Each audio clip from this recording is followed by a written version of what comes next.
Seronok. Sebab kita berada di luar kelas. Kalau berada dalam kelas, seronok tak? Tak seronok? Kena seronok.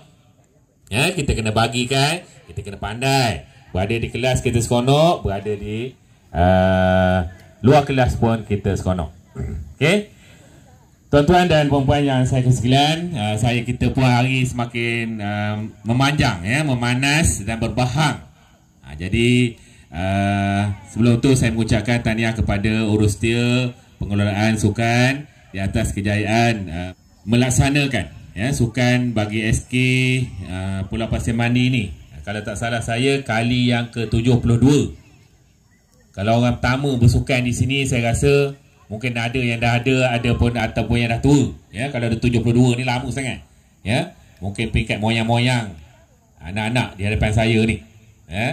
Ada 72 ni lama. Tapi alhamdulillah, kalau tengok walaupun kita sedikit, tetapi jiwanya membara sangat hebat. Saya tak sangka tema yang dibawa pada hari ini adalah adiwira. Dengan keceriaan, dengan kreativiti guru-guru, ibu bapa dan juga anak-anak dapat menjiwai yang paling hebat di luar kotak pemikiran.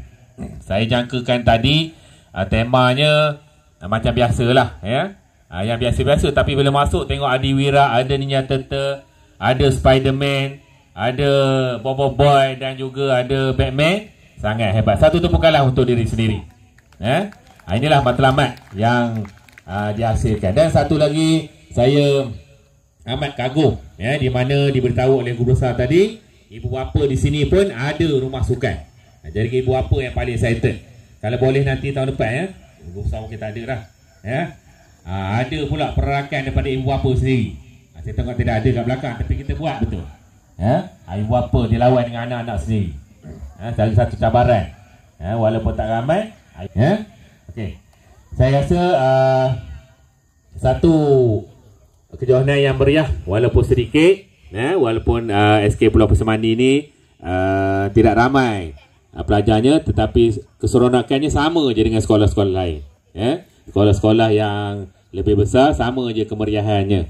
Adanya pelbagai pertandingan, akan datang ni tak lama lagi akan berlangsungnya kejohanan MSSD olahraga. Jadi bersainglah secara sihat, bersainglah mana tahu di peringkat zon nanti ada di tarikh SK Pulau Pasir Mandi ni boleh mewakili zon untuk ke MSSD. Boleh tak? Boleh? Dalam ramai-ramai ni siapa yang lari paling laju ni? Mana? Tunjukkan tunjukkan kemampuan. Siapa yang lompat paling jauh? Ada dah masing-masing, jadi kehebatan di Padang ni kita tunjukkan juga kehebatan di dalam kelas. Boleh? Boleh. Okey.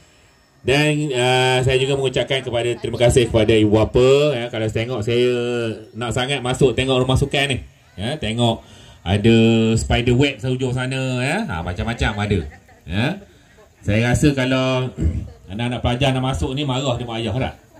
Bimbang kita cabut sana, tercabut sini, tak apa, kita tengok sama-sama, sangat meriah.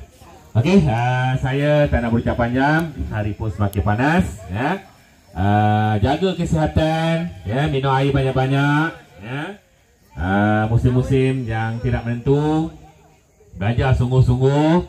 Selepas ni tak ada dah, seperti kata guru besar tadi, sampai hitam kulit, bersukan peringkat awalnya. Akhirnya saya mewakili Tuan PPD Encik Zulkifli bin Mat Nasir dengan lafaz Bismillahirrahmanirrahim. Ini saya merasmikan sukan kali ke-72 SK Pulau Pasir Mandi, dan saya akhiri dengan wabillahi taufiq wal hidayah. Wassalamualaikum warahmatullahi taala wabarakatuh.